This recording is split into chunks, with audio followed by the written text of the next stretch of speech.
Amen.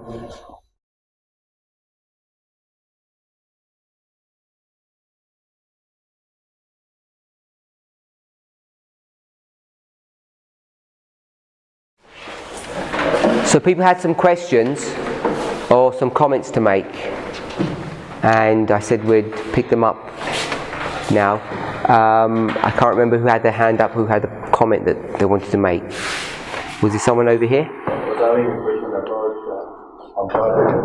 So about October the 3rd. Okay, so we'll do that one in a second. Can't hear you? I need some explanation. Unleavened bread, white's rest. Yeah. Any other questions?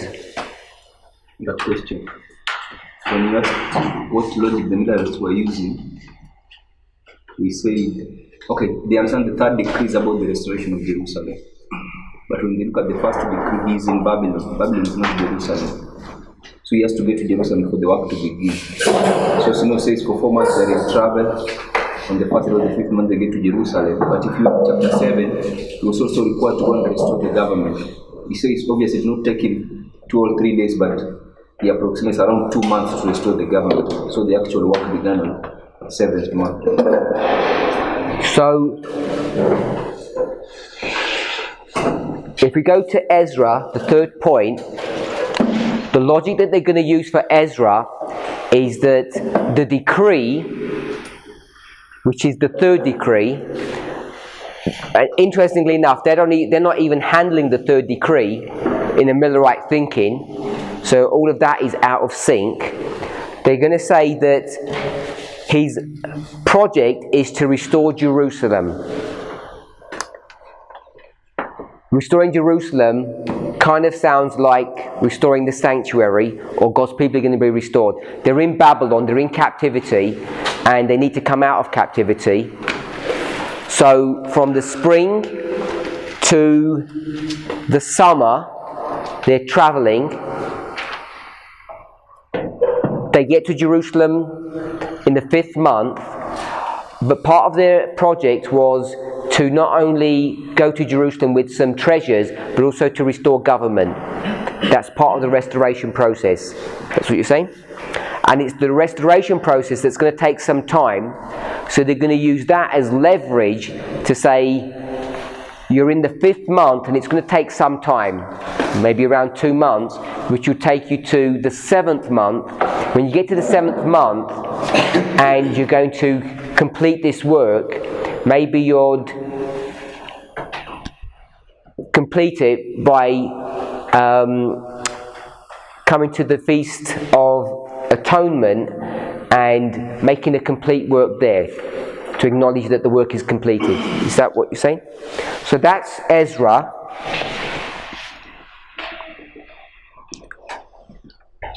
$677. I'd missed 677. Let's do 677.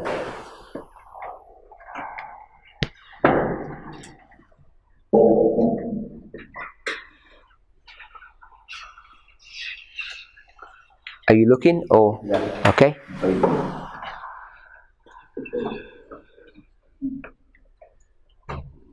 So the autonomous ones, which is autumn, we've already done that. First Advent is all the spring. Second Advent is the autumn. So we've done it simply at that level. In the autumn, there's going to be trumpets. The Feast of Trumpets, we'll hold on for one moment. The main one I guess would go with is the Day of Atonement, which is the cleansing of the sanctuary, which is Daniel 8:14. So they believe that Christ is going to come back and cleanse the sanctuary, which is the earth. Go to 2 Peter chapter 3 to show that. And then they understand that the Feast of Tabernacles is something connected with the return back to heaven, or some kind of component of that. I'm not sure how much they understand about the millennium judgment in the way that we do, or what's going to happen about that and the lake of fire. So that's the autumn. Got it?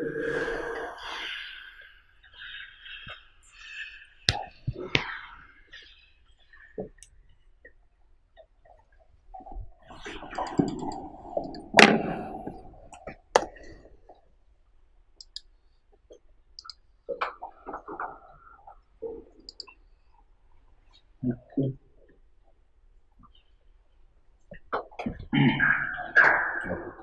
is, I don't know what there is. I don't know a periodical or magazine called the True Midnight Cry.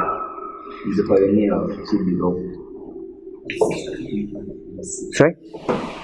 The True Midnight Cry. TMC? TRMC. August 22, 1844.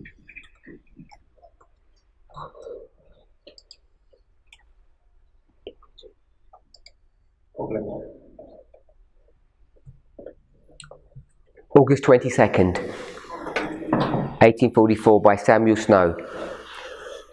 So this is the magazine that we've spoken about before that he publishes, and he publishes this magazine. It's only a single article. It doesn't have other copies. It says Volume 1, Number 1. They don't have anything besides that. It's just this one edition.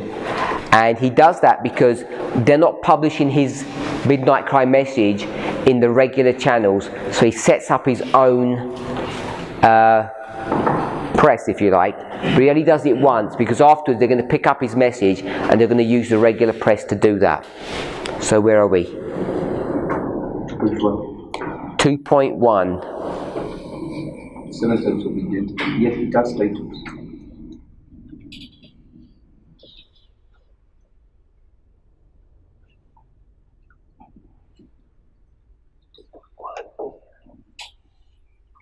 Seven times of the Gentiles. We're going to read it all. Sorry? See, to make a decision how much you give, but we get the point. I'll read it. It'll be relatively quick, hopefully. The 7 times of gentle domination over the Church of God, spoken in Leviticus 26, began with the breaking of the pride of the power at the captivity of Manasseh, king of Judah, 677. This is the date assigned by all chronologers for the event. The 7 prophetic times amount to 2,520 years. As proof of this, see Revelation 7, where 3.5 times are equivalent to 1260 years. A time therefore consists of 360 solar years, which multiplied by 7 makes 2,520. Had this period commenced with the first day of 677, it would have terminated with the first day of 1844. For 677 full years on one hand and 1843 on the other make 2,520 complete years. It has been supposed that the period would end in AD 1643, but as part of the BC 677, but as a part of BC 677 is left out, corresponding part of AD 1844 must be taken in to make the period complete. Period would end. When it says 1643, that should be 1843. That's a typo, isn't it? Yeah. Let me read that. It has been supposed that the period would end in 1843, but as the part of 677 is left out, a corresponding part of AD 1844 must be taken in to make the period complete. So, just a summary of all of that. They're marking 677, and they're saying that it doesn't begin at the beginning of 677. It begins sometime into 677. Very similar to the language that we use about 457, using the same arguments. It must have been in the autumn that Manasseh was taken captive. As proof of this, see Hosea chapter 5, verse 5, Isaiah 7:8, Isaiah 10, verse 11. Hosea declares that Ephraim and Manasseh and Israel shall fall, and that Judah also shall fall with them. Isaiah represents the king of Assyria threatening to do to Jerusalem as he had done to Samaria. Therefore, the final carrying away of the 10 tribes was before the invasion of Judah, and in the same year. The prophecy of Isaiah chapter 7, verse 8 is correctly dated 742. 65 years from that point brings us to 677. In that year was the final breaking of Ephraim. It should not be a people. The history of this we find in 2 Kings chapter 17. Kings did not go forth on their warlike expeditions in autumn or winter, but in spring or summer. Therefore, in the spring or summer of 677, Esarhaddon and the Assyrians commenced removing the remnant of the 10 tribes of the cities of Samaria. And when they had accomplished this, they brought foreigners and placed them in their stead to inhabit those cities. Having performed this work, which necessarily occupied some months, they then were ready to invade Judah. So in the autumn of 677, they took the city of Jerusalem and bound her king with fetters, carried him to Babylon. Okay, so the logic that they're using is 742. There's a 65-year prophecy that takes you to 677. So we're okay with that, hopefully. In 677, we know... Now let me go back to 723. In 723, King Hoshea is taken, the capital of Samaria is taken. We've discussed Isaiah 28, but not all of the land is taken. So Samaria as a country, as a people, is essentially taken in two steps. First in 723, then in 677. First the head is taken, and then the body is taken. When the body is taken, what they end up doing is taking all the remnant of the people that are left, and which we would essentially call genocide, even though they didn't kill them, they depopulate the land, and then they bring in new people to take over the land, so the land isn't overrun by wild animals. So that's the logic that's going on. So in 677, the completion of the work is done. It begins in 723, where the head is taken, then the body is taken. Now, in 677, when they take the rest of all the country, they depopulate it and substitute it with their own people. They don't stop there. They go southward to take Jerusalem. And Jerusalem, only the head is taken, following that same principle, but not the land, if you like, or the body. Just the head, not the body. So it's going to follow the same principle. And the argument that they're making is, we know, logic, that when kings go to make war, they don't do that in the autumn. They prosecute war in the spring or the summer. So the logic that they're using is, when they first take Ephraim, the body, before taking Judah, the head, they're going to begin that work in the spring or the summer. They say it takes them some time to do that, logic. Therefore, by the time they come to Judah, it's past spring, past summer, now you're into the autumn, where they're going to take Manasseh. Understand the logic? So when you mark 677, what are we marking? Are we marking the southern tribes or the northern tribes?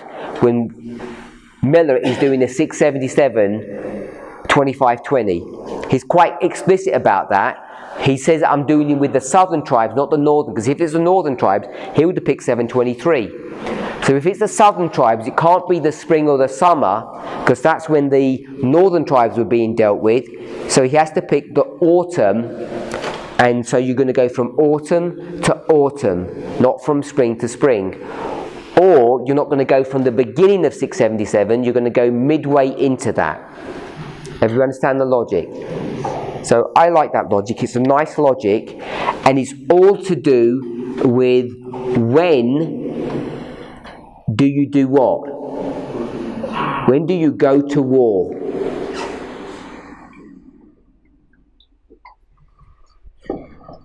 Yep. 6,000 years. Let's scroll up. Oh, scroll up. See, but in this 2 minute prior to sufficiently, but if you go to the letter that he had written around February, it covers good space about it and explains that the world must have been created in autumn. So the end of the world must also happen in autumn. But in this one, he's not going to be clear. He doesn't mention it here. Yeah. I'll look for it and then probably in the next class. Okay, so I'll just go with this. He says, according to Ussher's chronology, which is commonly received, this is 1.3, the Christian era commenced in the year 4004 BC, but Ussher has lost, in the time of the judges, 150 years.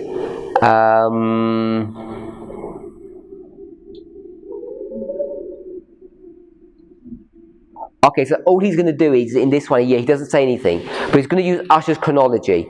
And he's basically just going to say that Ussher says the world was created in October. Is that basically his logic? So he's going to say the 6,000 years, he's going to use Ussher, and Ussher uses a logic that says that the world was created in October or in the autumn. So if it began in the autumn, it will end in the autumn. 6,000 years, end to end. Are we okay with that? And the week of Christ. What are we going to do with the week of Christ?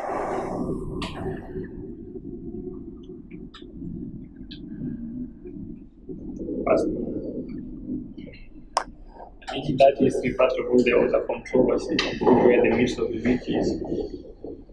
So, once they resolve the midst of the week, and they've developed the structure, 27, 31, 34, once that's been resolved, and it's not been resolved in most of this history, because essentially they've got it wrong, is that fair representation? So once they resolve that, what is the logic that they're going to use? Anyone? Anyone know what the logic they're going to use for Christ?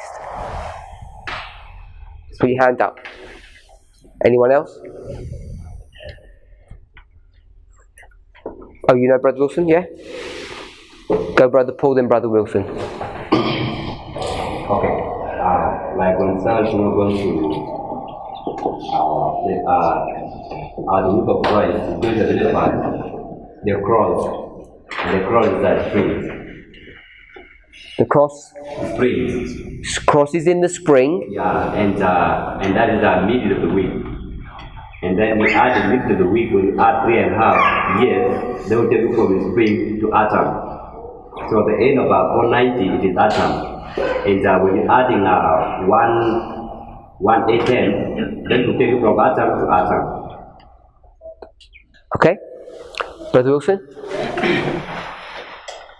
So first, someone is going to argue when was Christ, which season was Christ baptized. Then she's going to say that Christ was baptized in the season of the autumn. Then if you take 3.5, you come to when Christ was crucified, that was at first, indeed that was spring. So now we're going to make another argument that from the spring of 31st to 34, when the 70 weeks are going to end, it's going to take you to autumn. But with the 300 days and the 70 weeks, they have the same starting point. Now the remaining 810, if the 70 weeks they're going to end in autumn, the remaining 1810 years also they must end in the autumn. Everybody understand that logic? It's a similar logic to the 677, but 677 is going to say, when do you go to war? And the answer is in the spring. And the week of Christ, that logic, that argument is Christ is crucified in the midst of the week in the spring. Then you add 3.5, takes you to the autumn. Anyone else? Are they going to use the autumn of 34 to project forward or to project backwards? Forward? I think he does it in two ways. Yes, autumn of. So the 69 weeks ended with the baptism of Christ in AD 27. which is at the autumn, and the 490 end at the autumn of AD 34. So he's going to take, if the 69 ends in the autumn, which is AD 27, then he takes away, that will be 483. 483 from the 300 days, then he projects from 27, which takes it to 1844, then from 34, 1810, which takes it to 1844. Okay, so I'm just clarifying that he's projecting forwards, he's not projecting back. Okay, which is what Brother Wilson said. Everybody okay with that? Yeah. So we've covered all of these. This is the logic that he uses. Bread. The Feast of Unleavened Bread, where we've got rest. How does that work? Why is the feast? I guess Passover is a lamb that gets killed. Jesus gets killed. First fruits, Jesus resurrects and he's going to be lifted up. You can see that. Pentecost, we know tongues of fire come down. There's an outpouring of the Holy Spirit. Jesus says, remain in Jerusalem until you be endued with power. Why is unleavened bread when he rests for the 3 days in the grave? The Sabbath. Sorry? When he rests on the Sabbath. Okay.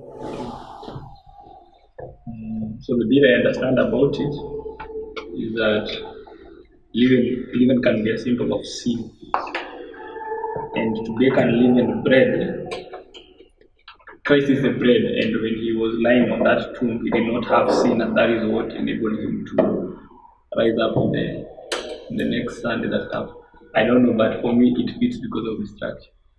But I understand that bit about it. Okay, so the logic that you're using is when he gets crucified here, he's a perfect lamb, and when he dies, he's in the grave, and no one's allowed to rise up from the grave because they've done sin. And unleavened bread is bread that doesn't have sin because leaven is a sign of sin, and it enables him to resurrect. That's your logic. So there's a point, I don't know, if you deal with leaven as we know it, if you put leaven in bread rises, the dough rises. So Christ did not have rich leaven, that's why he rested in the grave on the Sabbath. So Christ can't be raised up because it's unleavened bread which doesn't rise.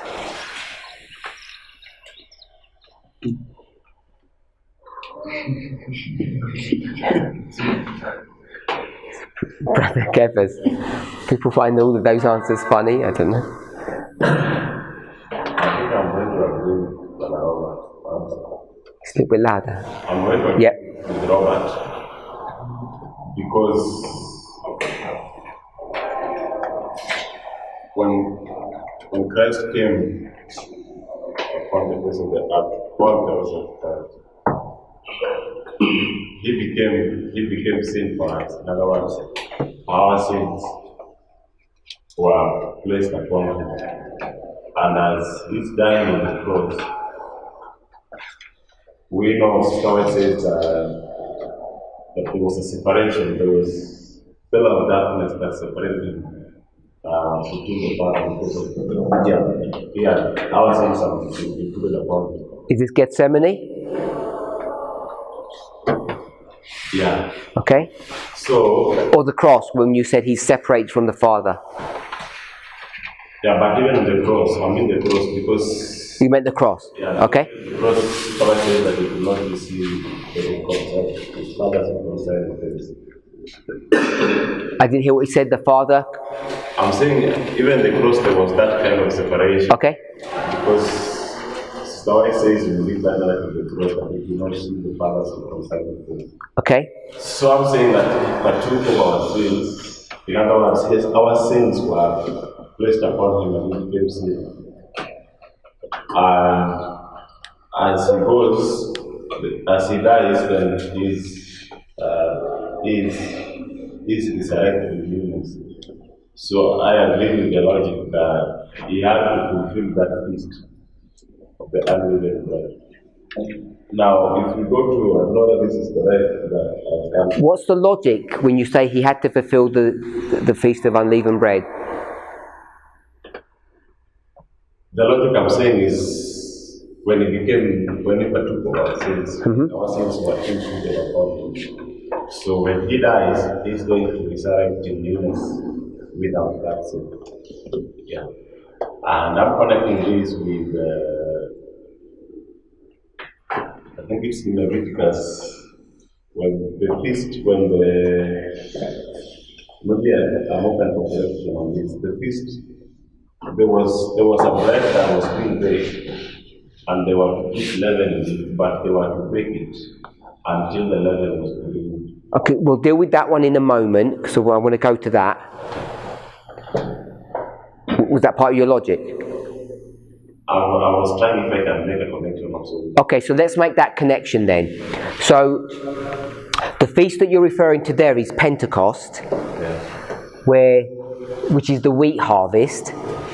So they have the wheat harvest, and they're going to thresh the wheat, grind it, make it into bread, leavened bread.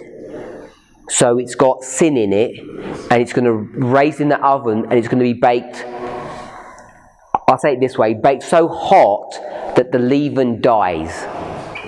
And so when it comes out, it is baked bread that had leaven in it, but the leaven is dead. So you've got Pentecost, which is leavened bread, and you've got I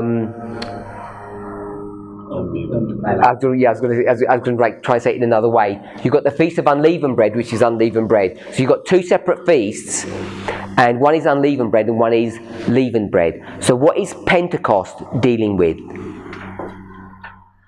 Who is it dealing with?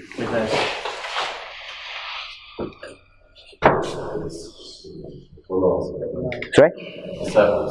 The disciples, us.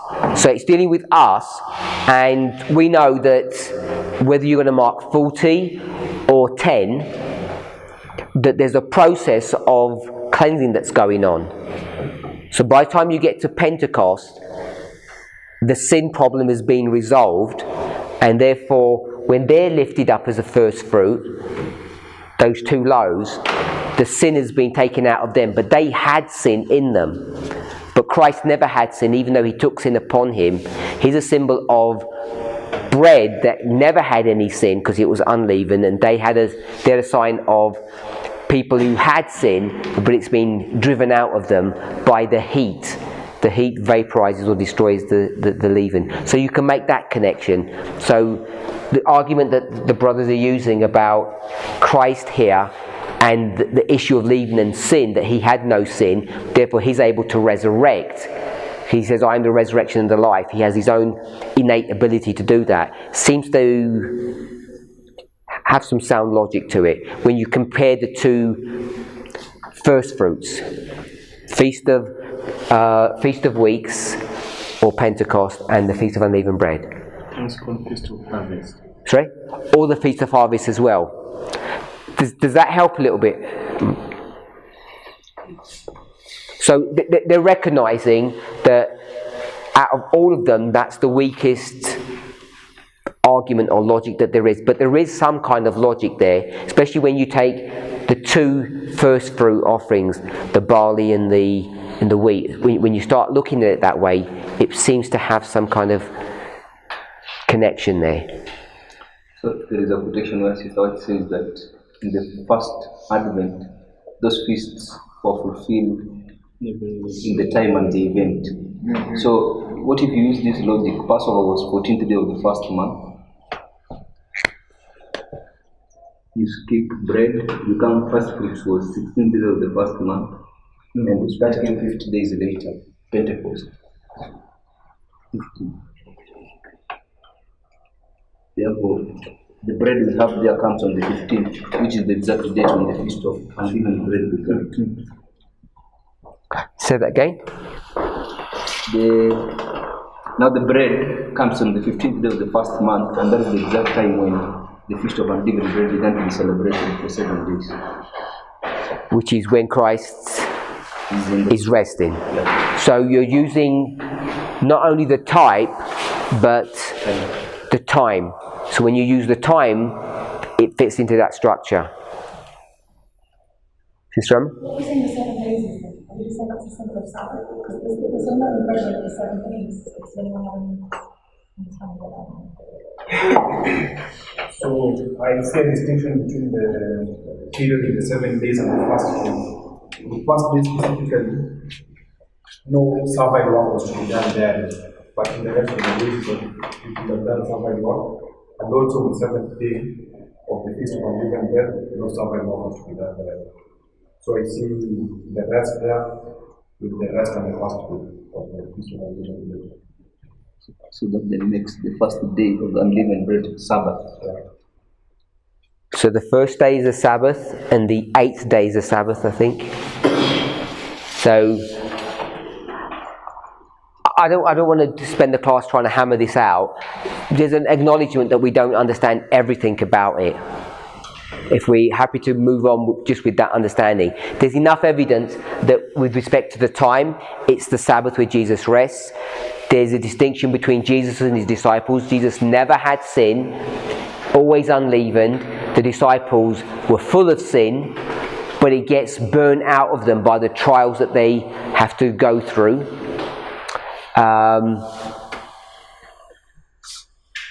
If we're okay, that's just to leave it at that level. Which trials burned out will be in the upper room, in the 40 days that they're going through. You could argue going back to 3.5 years, I guess. But by the time you get to Pentecost, they're now without sin. Okay, so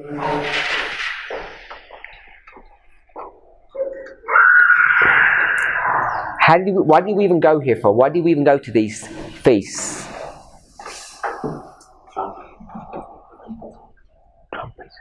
We went there because of the trumpets.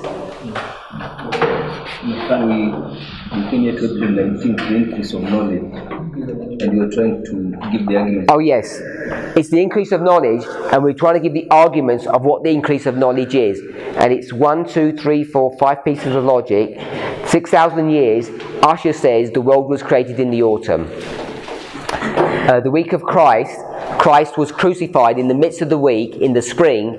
3.5 later takes you to the autumn.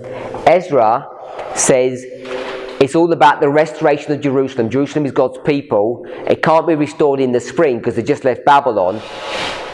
They enter Jerusalem in the 5th month, and the work still hasn't completed. So it's going to take them another 2 months to get to the autumn. So that's Ezra. 677, the kings begin to make war in the spring, and they've completed that war in the autumn. And then the autumnal feast. So we looked at the autumnal feast, and we've got 3 of them here. Feast of Trumpets, Atonement, and Tabernacles. So they're the 3 that are the autumnal feast. When he talks about the autumnal feast, which one does he focus on?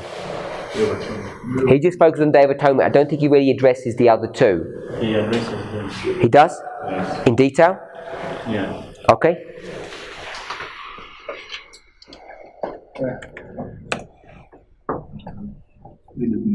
TRM C4.3. Same book? Yes. 4.3.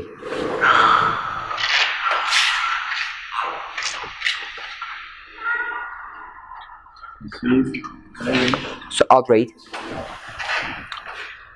This is the types. It begins 4.1. And I'll read 4.2. Thus we see that those types that pointed to the events connected with our Lord's first coming were fulfilled exactly at the time of their observance. And everyone who is not willingly blind must see and feel too that those which remain unfulfilled will be fulfilled with an equally strict regard to time. Not only so, but Christ himself confirms this argument from analogy by saying that 1 jot or tittle shall in no wise pass from the law till all be fulfilled. Those types which were to be observed in the 7th month have never yet had their fulfillment in the antitype. I just want to sorry? What's the book you're reading? Same book. Oh, you don't know what book it is? It's a periodical called TRMC CM MC, sorry. The True Midnight Cry. August 24 points. And it's August 22nd, 1844. And we're reading from page 4. Before we read on to that section, I want us just to think about what is he said in 4.2. What did he say in 4.2 that stands out for you?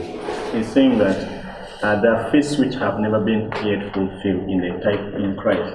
The first 4 were fulfilled when he came, but now the last 3, in the Feast of Trumpets, Day Atonement, and Tabernacles, have not yet been fulfilled. Okay, so it must be fulfilled in exact time. Sorry? In exact time. What else did he say? Well, I like this bit. And everyone who is not willingly blind must see and feel that those which remain unfulfilled will be fulfilled with an equally strict regard to time. And he italicizes it. I find that interesting. Who's willingly blind? We take the concept of blindness. This is Laodicea, if we're going to make an application. So, people who are willingly blind are Laodiceans. And what does it mean about feeling? What do we think about feeling? You've got to see and feel. Because we don't like feelings. Sorry?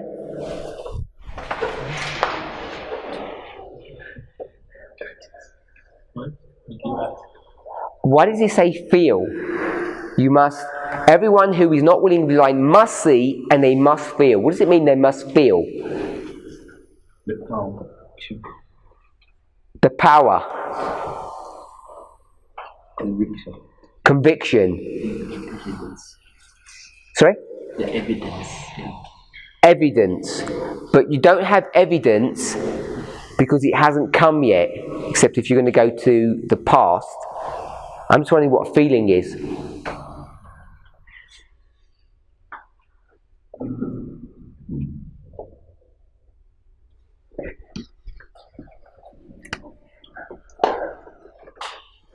Thoughts and feelings equals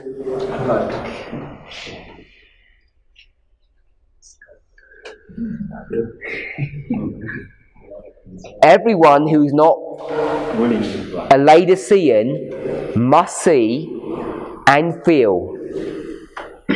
So we're about the feeling now.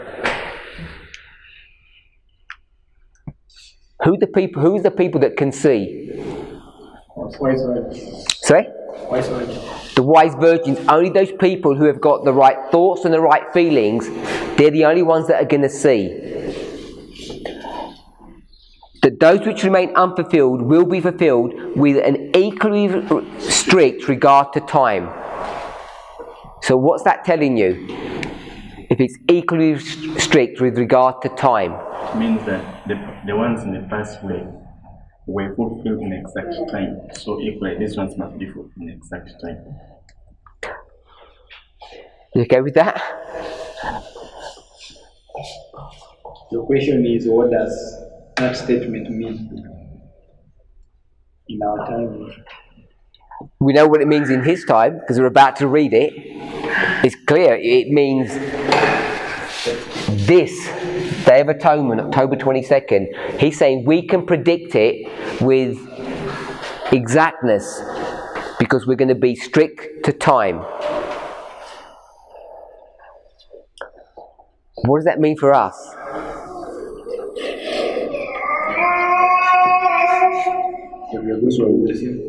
That we're going to do the same. That's why we're willing to see and feel that you are allowed to predict the exact time when events will take place. So we've got a problem. Who are you going to listen to? Samuel Snow or Ellen White? Snow. Brother Robert's going to go with Snow. Brother Benjamin, you're going to go with? Really? You're going to disregard pages of Spirit of Prophecy admonition to not listen to those heretical time setters. Why would you do that? Because of structure. Because of the lines. So the lines are going to guide and control you above a plain, thus saith the Lord. Is that right? My brother? I don't think Ellen White is contradicting with snow. I don't think Ellen White is contradicting with snow. So you can explain all those Ellen White quotes? Yeah. Where she says, we'll never have another message hung on time? Yeah, but I don't think they're in contradiction. Okay, that's a philosophical position. You want to approach the problem that way, but when we start going into the quotes, you'll be able to explain all the quotes that don't disagree with this statement. Then we have to also understand the time when she was writing that such quotations. 1904? Whereby she was saying there should not be the exact day, people to set the exact day. But if we see also in the Bible, there are so many differences where we see there are certain things which are not yet fulfilled. Okay, so you're going to use structures against this plain, thus saith the Lord. It's not against it. It's just our misunderstanding of her writing. What she meant at that time. Okay, so you claim that you can read Spirit of Prophecy and interpret it better than other people. Yes, you are? Because you said we don't have a message hung on time. We'll never have another message hung on time. The third angel's message is stronger than time. You're going to tell that person what that means. Because they're just saying, third angel's message is stronger than time. No time. You're going to say, no, let me tell you what that actually means. No?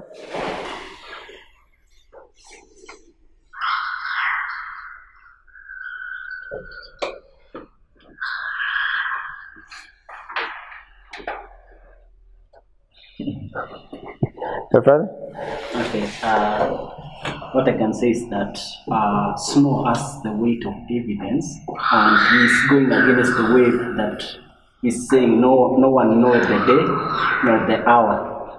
But now he has weight of evidence of how previous feasts have been fulfilled, and now there are remaining some feasts which has to be fulfilled, and it has, if this fulfilled to the very latter, then it means this has to be fulfilled to the very latter. So in our time, we see the structures and how the repetition of the history and what we have been predicting has been fulfilled to the very latter. Then we have more evidence to go against the wave of the quotation that have been brought to that. Ellen White has said that from 1844, there is no. If you say against, then should be a false prophet. There is no time setting. All the prophetic periods ended in 1844. So you've got more weight of evidence from Snow than you have with Ellen White.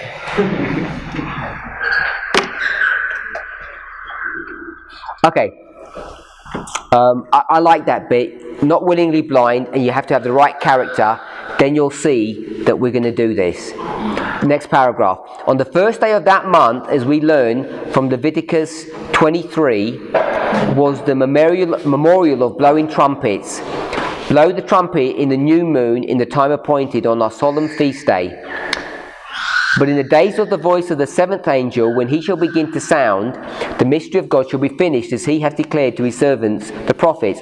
On the first day of the seventh month, 6,000 years being complete from the first day of the week of creation, the great millennial Sabbath will be introduced by the sounding of the seventh trumpet.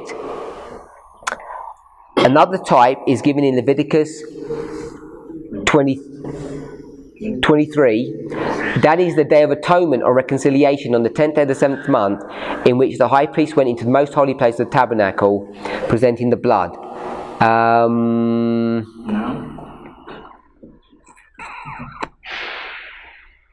going to skip down. As this was on the 10th day of the 7th month, so on that day Jesus will certainly come, because not a single point of the law is to fail. All must be fulfilled. The Feast of Tabernacles, which began on the 15th day of the 7th month, was a type of the marriage supper of the Lamb, which will be celebrated in the New Jerusalem, the tabernacle of God, which is to be with men.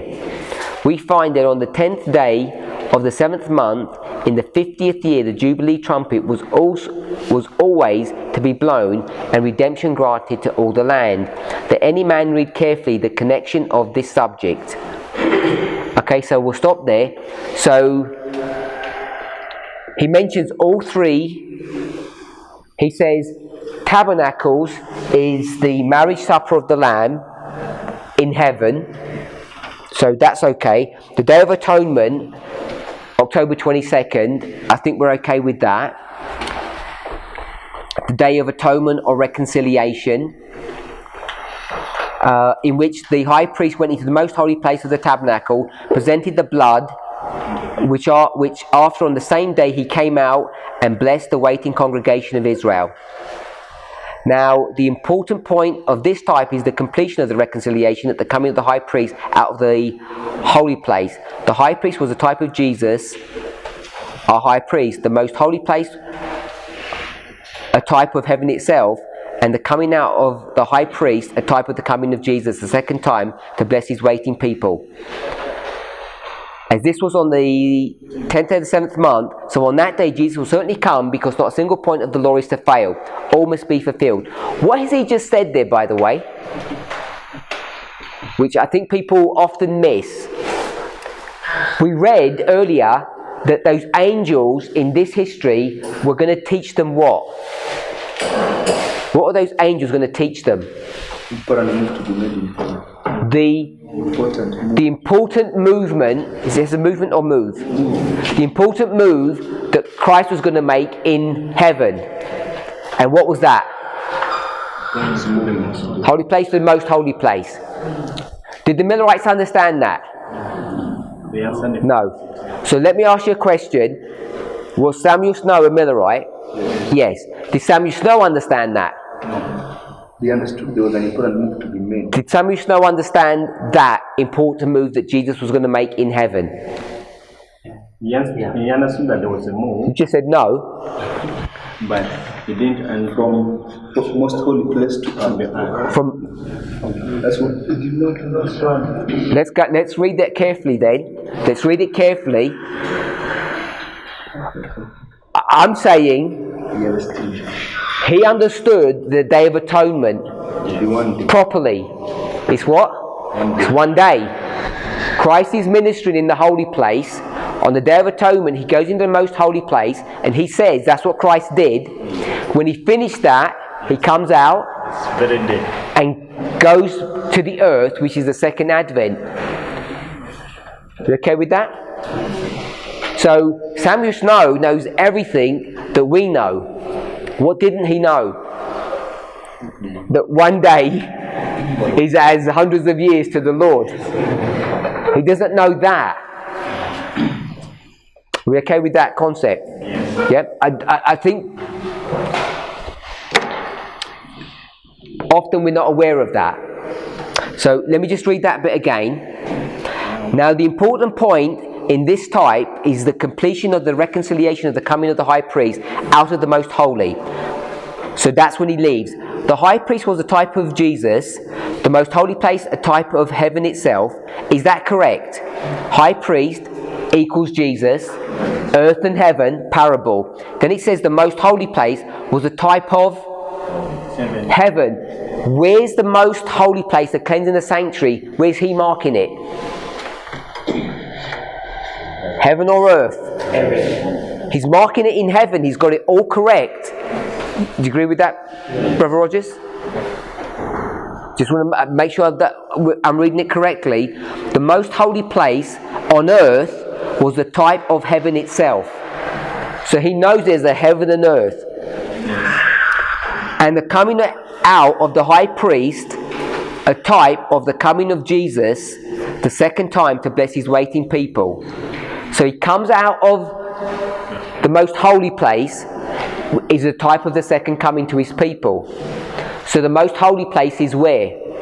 Heaven. The sanctuary is where? Heaven.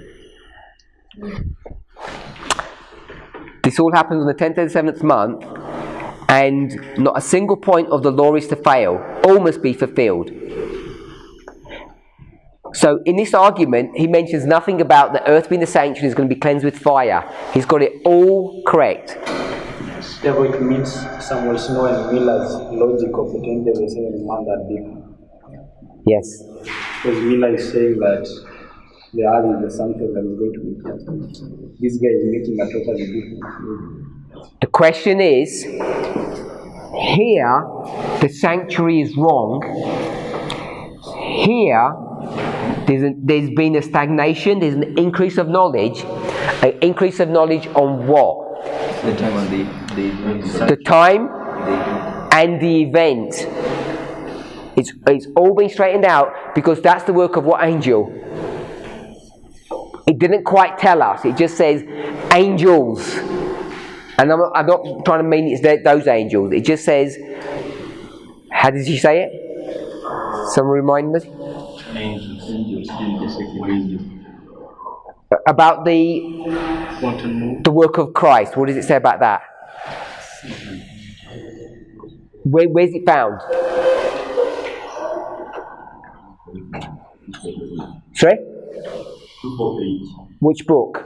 Alright. Early Writings 248. Let's quickly go to Early Writings 248, so we've got that in our minds. 248. Early Writings 248. Paragraph 1. Jesus commissioned other angels. We've got to get the context, so I'm not looking at the context of who these angels are. Jesus commissioned other angels to fly quickly to revive and strengthen the drooping faith of his people and prepare them to understand the message of the second angel and the important move which was soon to be made in heaven. So we know it's not the second angel, we know that. But it's to do two things: to help to prepare them to understand the message of the second angel and the important move which was soon to be made in heaven. And the important move that's soon to be made in heaven is the movement from the holy place to the most holy place. Are we sure that that's what she means? Yes. Can it mean anything else? Could we be misreading that? Could we be misreading what she meant the important move in heaven was? No, I think the same thing she says in Handwritings 259. The main trial was to prepare them to know the way from the holy to the most holy place. Early Writings 259. 259.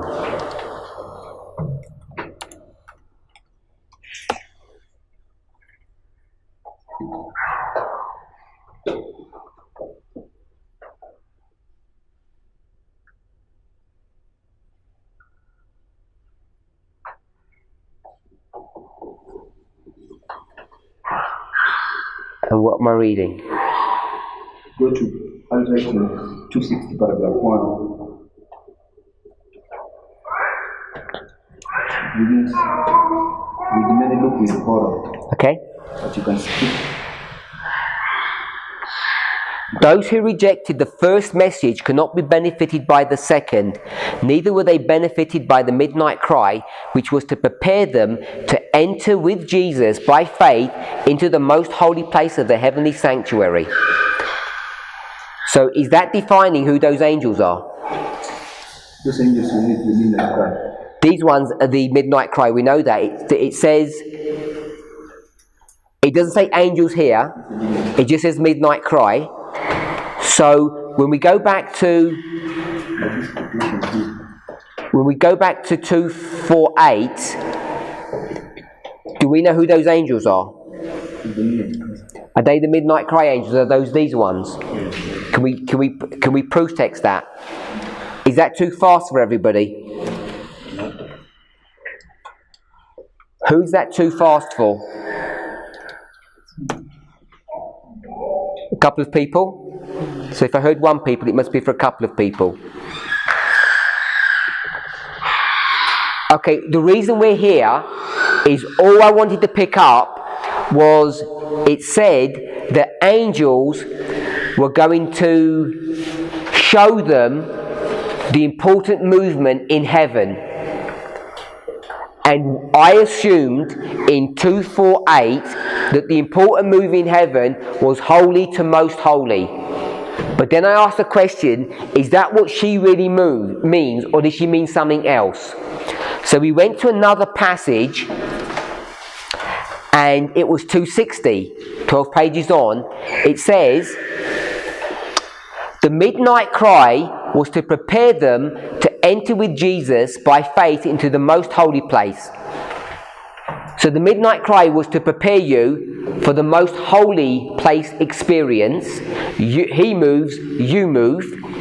And 12 pages before, angels were to prepare you for the same move. Jesus is moving apartments, and the angels are there to prepare us to move with him. So our our understanding, our interpretation is correct that the move in heaven is the move of apartments. Are we okay with that? So that's all I went to. Then I'm just asking a question, who are these angels? We know they're not the second angel, but which angels are they? Jesus commissioned other angels to fly quickly. We haven't looked at this contextually. I'm 100% sure if you look at it contextually, we'll work out who those angels are. All we did is proof text. Proof texting is not contextual reading. I want us to remember that. Proof texting is dangerous, because what we end up doing too often is we proof text without context, and when you do that, you can make a mistake. So we'd have to check the context to see who the angels are. But if you proof text, midnight cry prepares you, 260. Angels prepare you, 248. Are we okay with that? So angels prepare, midnight cry prepares. What is the midnight cry? It's these angels here. We already know that. If you proof text, then you know that these angels are the midnight cry message. The midnight cry message, behold the bridegroom cometh, should have meant what? Behold the bridegroom cometh. For sure, he comes to pick you up. That's correct. That is a correct reading of Matthew 25. But there's an event in between it. And the event in between is October 22nd, 1844. So when they were saying, behold the bridegroom cometh, they should not have been telling the people to target October. They should have been telling the people to target another event, another date that we don't know.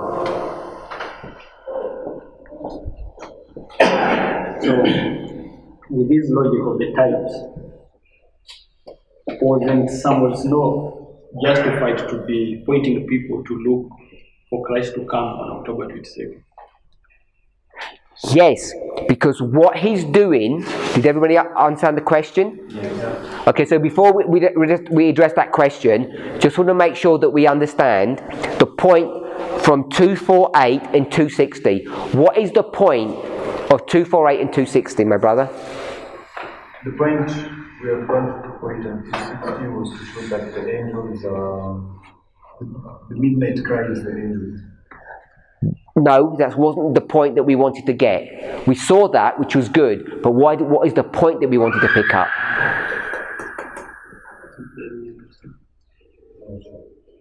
Okay, so I want us to be sure why we're here. Why are we here? I think because they are waiting for the rain to come. You told us before. Now you changed your answer. Okay. We are here to look for the important move We're here to find the evidence. You answer. Sorry? Evidence of the important hope. So we know before October, God has sent them light on what subject? On the sanctuary message from the holy place to the most holy place. He's given them that information already. They have it all. Now we know who was that person who has that light. Samuel Snow. He's recorded it. I'm not saying today is the first time we've ever known about this, but maybe it is for some people. But what I want us to see is that Samuel Snow has already worked out the sanctuary message. His problem is what? His problem is the application. He wasn't careful on one issue. What is the... When we come here and we say they were brought to a point of decision, I want to be careful about this, because it's not 100% true. But the point of decision was on what? In April. You've got to hold that thought. I'm bringing another thought to help us to explain something. What's the point of decision? Just recap. Methodology. What is the methodology? Year-day principle. I want to be careful now. It's not strict year-day principle. I'm not going to say 1 day equals 1 year. I'm going to say it's approximately equal to. So now he knows that the Day of Atonement is how many days? 1 day. So he's going to say, because he's now been given light by the angels, Christ has moved apartments. Type has met antitype. He's going to clean the sanctuary in 1 day, and when he comes out on the same day, he's headed to earth. Then, headed to earth, yeah? Then tabernacles. And how's he tripped himself up? Because in the literal it's 1 day, and in the antitypical it should be 1 year. So there is a trip up there. I'm not saying it's 360 years since 1844 when these things are going to be fulfilled. It's not that. It's a lot less. But he should have picked up that he can't just take it to be 1 literal year. So he makes this small glitch. But worse than that, no one's even listening to what he's saying. They're fixated on what? They're just fixated on the date. And that's the danger that I think we are now headed into. We're headed into this danger, this dangerous period. We're focused here on November the 9th, 2019, and all we're worried about is the date. And we've got that ticked off. Well, let's tick off that date. What's our next project? The next date, and the next date. And what we're going to miss, if we're not careful, is Samuel Snow has already told you what is going on. He might not have everything 100% right. He might have a small glitch, but he's already told you what's going on. And because they're fixated upon the date, they're not even listening. So when the date comes, it's a repeat of April. Those people who were genuine would have done what? What are you supposed to do in April here? Go back to the previous dispensation and stand firm on the methodology or on the light. We'll go with light. You go back and check the light. In October 22nd, what should you have done? You go back how far? Up to April. You go back to April and you review the material. You check what's gone wrong because it's documented. How many times was it documented by Snow? Once. He only publishes this paper once. If you miss it, you're in trouble. And he does it in this obscure way, but they have all the information. But because they're worried about the dates, not the events, they're going to miss it, and many people are going to fail. If we're going to follow what Snow says, if you're not willingly blind and you have the right feelings, you'll get it. You won't be deceived by this. Many of us, perhaps, are willingly blind, and we don't have the right feelings because we don't have the character. Our thoughts and our feelings are not right, and we're fixated about the date because we're all running scared, just like the Millerites were. But somewhere in the Midnight Cry message, all the information that we have to prepare us for the disappointment of Raphia is already there. And only those who are not blind and have the right feelings are going to see when we hit the disappointment, we'll be able to review back and see what went wrong. But we perhaps don't even have to do that. Maybe we can get it all sorted out beforehand. If prophecy's going to fulfill as it does to the very letter, and if we're correct that Revelation 10, John is who? Us. That we will hit a disappointment, maybe we can start beginning to consider what the disappointment is. If you don't pay careful attention to Snow in the minutest detail and trust what he's saying, even though he may not, he's got a glitch. I don't want to say I don't want to disparage his message. This is a small part. And it's not exactly day for a year. That's the other issue. It's not exactly day for a year. So he hasn't even made that mistake. Like, if it was day for a year, we could have predicted 360 years to the day everything would have been done. It doesn't even work that way. Because the Day of Atonement is not 360 years. We agree with that? We don't know exactly what it is now, but what is 1844 to 2018? 175? Can't be 175. 174, and that's to 18. Some dates that people are coming up with, say you get to 24 or something, which would be 6 years, it'd be about 180 years. It's half the time. It's a lot less than the time. That's all I want us to pick up. I'm not trying to time set, I'm not trying to do anything silly. It really is a lot less than a time, but it's much more than one literal day. So he makes this small glitch, but it's not a mistake like day for a year. You can't use that to work out how long the Day of Atonement is. But what I want us to see is if you miss that, and all the movement misses it, you get into serious trouble. But it's already embedded in his message. Is that good? I like that.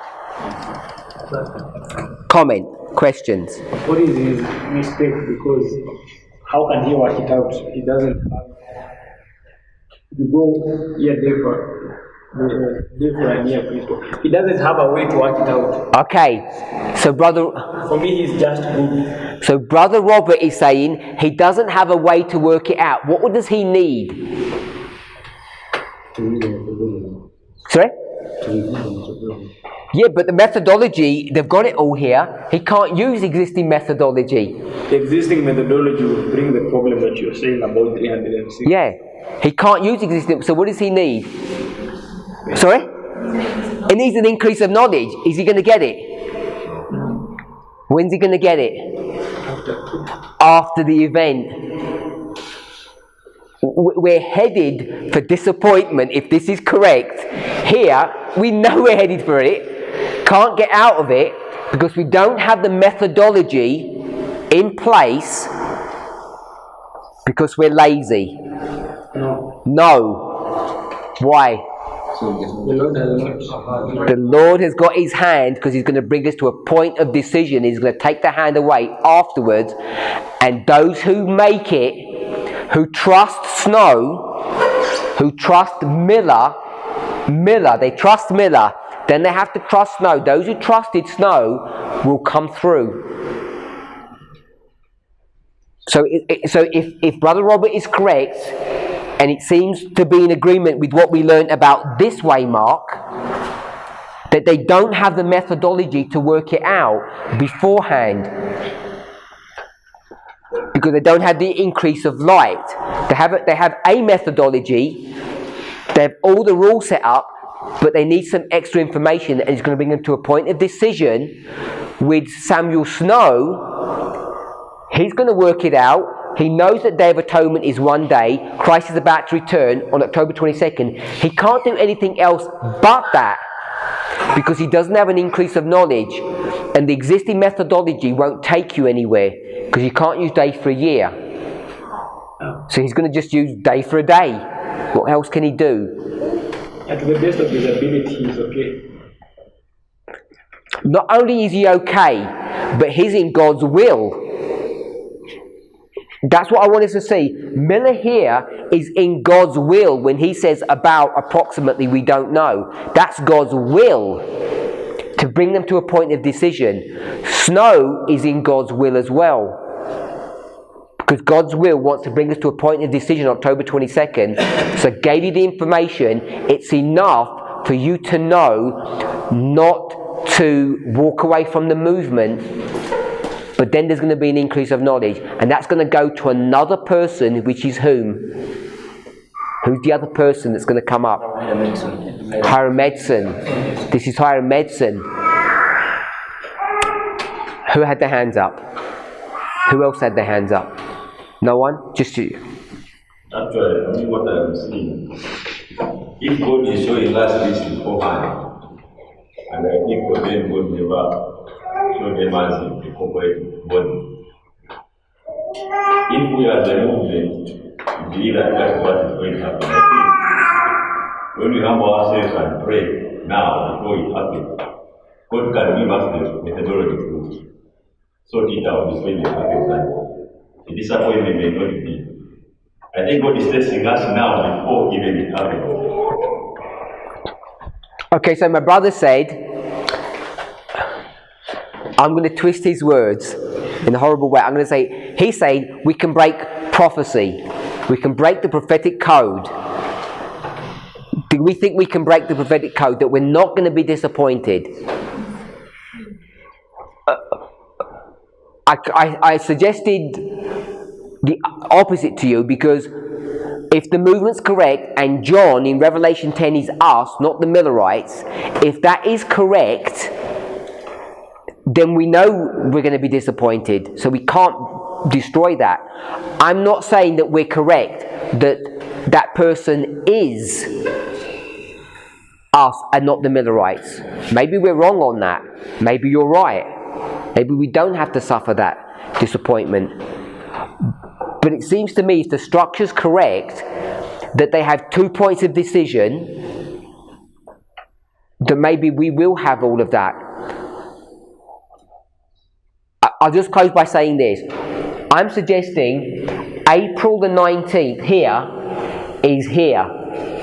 April the 19th is 2014. We've got brought to a point of decision. And this movement fulfilled history to the letter. I'm suggesting we flunked the test.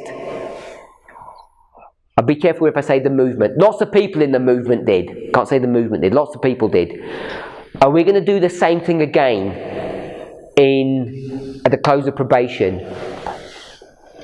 I got a feeling that we will. The only way to escape it is to not be blind and to have the right feelings. And when the crunch happens, we're going to review Snow's material, and things that he said we'll realise has been fulfilled, and we'll be okay. So our safety beforehand, because we do know this beforehand, because we're discussing it now, is to trust snow. Yeah, so from what he's saying, I think the best that the Lord is trying to do at the moment is to give us enough faith that when we get at that point, we will refer back. But I still think that we are going to hit that disappointment. So what the Lord is currently trying to build is our faith, such that when we get there, we will know what to do, which is to go back and see what Snow was saying in our history. And that reminds me of the disciples when they get disappointed. They begin reviewing what Christ was telling them before. Because again, they had the same problem. They were not careful on what Christ was telling them. And GC 594 says they were unprepared for the event. I've got questions, but if you could hold the questions, because I've run out of time, I want to make a couple of points. Do we believe the everlasting gospel is a 3-step prophetic test that develops and demonstrates 2 classes? Yes. The 2 classes, that's all I want us to see. Is this the everlasting gospel we're talking about? Is there any hope that this, what we're studied, if this is true, that this video can go around this movement and everybody's going to say, we agree with you? No. Can't be. It has to be that there's going to be a group of people in this movement that are going to say, we don't agree with this and we're going to fail the test. It has to be if our definition of the everlasting gospel is correct. So the fact that we know this isn't going to save every single one of us. And what's sad, it's not even going to save every one of us, perhaps, I don't know, in this room. You can hear it, you can participate in it, you can contribute to it, and you can still not really fully believe it. And that's what's the sad thing about this message, in my opinion. Let's pray. Remember your questions.